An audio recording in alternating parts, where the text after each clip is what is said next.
Class 9 का ये बहुत वाइटल और इम्पॉर्टेंट प्रमेय है, प्रमेय नहीं इसको कहेंगे राइडर, जो बहुत ज़रूरी है, आगे भी काम आएगा। और ये मैं समझता हूँ कि इसको जानना बहुत ज़रूरी है, ये हर क्षेत्र में काम आता है।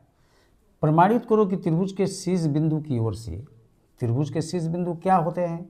ये त्रिभुज है, इसका शीर्ष बिंदु ए है, इसका शीर्ष बिंदु बी है, इसका शीर्ष बिंदु सी है। तो त्रिभुज के शीर्ष बिंदु की ओर से मध्यमिकाएं, मध्यमिका क्या होती है? बीसी का मध्य बिंदु डी है तो एडी को मिलाया, मध्यमिका हो गई। एसी का मध्य बिंदु ई है, मध्य बिंदु ई है, बी को मिलाया, मध्यमिका हो गई। और ए बी का मध्य बिंदु लेंगे, ये जब मिलाएंगे तो यहाँ से गुजरना होगा, इसको यहाँ से गुजरना होगा और सी में आके मिलेगी। और यहाँ पर नाम दे दिया एफ। तो त्रिभुज की तीन मध्यमिकाएं, त्रिभुज की तीन मध्यमिकाएं, पहली हो गई ए डी, दूसरी बी और तीसरी सी एफ। और एक बिंदु से गुजरेंगी, मध्यमिका होगी तो एक बिंदु से उसको गुजरना है, नहीं गुजरेगी तो मध्यमिका नहीं होगी। तो बिंदु जी से गुजर रही हैं तो यहाँ नाम दे दिया जी। ये जो जी पॉइंट है इसको हम लोग कहते हैं गुरुत्व केंद्र, अंग्रेजी में बोलते हैं सेंटर ऑफ ग्रेविटी, अंग्रेजी में कहते हैं centre of gravity, centre of gravity. Hindi में बोलते हैं, हिंदी में इसका नाम है गुरुत्व केंद्र, गुरुत्व केंद्र। परीक्षा में यदि प्रश्न आए कि गुरुत्व केंद्र क्या है, गुरुत्व केंद्र क्या है, तो हम बोलेंगे कि त्रिभुज की तीनों मध्यमिकाएं जहां मिलती हैं उस बिंदु को गुरुत्व केंद्र कहते हैं। त्रिभुज की मध्यमिकाएं जहां मिलती हैं उस बिंदु को गुरुत्व केंद्र कहते हैं। तो गुरुत्व केंद्र हम बता दिए। अब ये गुरुत्व केंद्र शीर्ष की तरफ से दो भाग है, नीचे में एक भाग है। इस बी बिंदु से ये बीजी दो भाग है, ये जो ईजी जी है ये एक भाग है। इसी प्रकार शीर्ष बिंदु सी से सीजी दो भाग है, जबकि एफ जी एक भाग है। यही चीज़ हमको दिखाना है, 2:1 के अनुपात में विभाजित करती हैं। तो हम क्या करेंगे, इसके लिए हम क्या करेंगे कि ए जी दो भाग है, ये एक भाग है, तो ए जी को बढ़ाकर ए जी बराबर जी एच किया, यहाँ एच लिख देते हैं। ए जी के बराबर जी एच है, ए जी के बराबर जी एच है। अब बी एच और सी एच को मिलाया, बी एच और सी एच को मिलाया, इसको हम मिला दिए, बी एच और सी एच को मिलाया। ये पॉइंट थोड़ा सा ठीक से कर दें, बी एच और सी एच को मिलाया, ठीक। ये अब हम क्या करेंगे कि हमको दिखाना है कि 2:1 के अनुपात में विभाजित करते हैं। यहाँ लिख देंगे कि गिवन, देख के उतार देना है। टू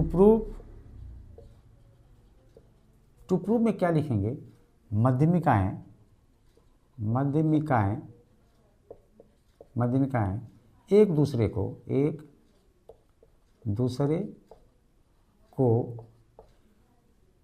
2:1 के अनुपात में विभाजित करती हैं, विभाजित करती हैं। ये चीज़ देख के उतारना है, यहाँ देख के उतार दिया इसको देख के। अब क्या करेंगे कि प्रूफ को ध्यान से देख लेना है, समझ लेना है। हम ए जी बराबर जी एच खींचे हैं, तो ए जी बराबर जी एच, ये रचना से किया गया है, बाई कंस्ट्रक्शन, बाई कंस्ट्रक्शन, यहाँ लिख दिया ए जी बराबर जी एच। अब हम लिखेंगे कि ए जी बराबर ये जो जी एच है ये दो खंडों में बटा है, जी डी और डी एच। तो लिखते हैं G D plus D H equal to A G बराबर जी डी, और डी एच के बदले भी जी डी बैठा दें, क्योंकि जी डी डी एच बराबर है। जी डी यहाँ लिख देते हैं, जी डी किसके बराबर है? डी एच की। तो हम डी एच के बदले क्या बैठाएंगे? डी एच के बदले हम क्या बैठाएंगे, डी एच के बदले हम जी डी बैठाते हैं। तो ये हो गया ए G equal to 2 G D. अब एक काम करते हैं कि ए जी के साथ एक और जी डी हम जोड़ते हैं, इसका कारण है, और यहाँ 2 जी डी के साथ एक और जी डी हम जोड़ते हैं। तो यहाँ पर ए जी और जी डी मिलकर क्या होगा, ए जी और ये जी डी मिल के ए डी होगा, ए डी होगा। तो यहाँ पर ए डी लिख दिए इक्वल टू, यहाँ पर 2 जी डी और एक और जी डी मिल के 3 जी डी कर दिया। अब यहाँ पर A D by 3 equal to G D हम लिख दिए, जी डी। ये क्यों लिख दिए अभी हम बताते हैं। यहाँ पर हम क्या करेंगे, नीचे में जगह नहीं है, हम यहाँ लिख रहे हैं। अब हम क्या करेंगे कि हमको 2:1 के रूप में विभाजित कर दिया है। कैसे होगा, हम लिखेंगे ए डी इक्वल टू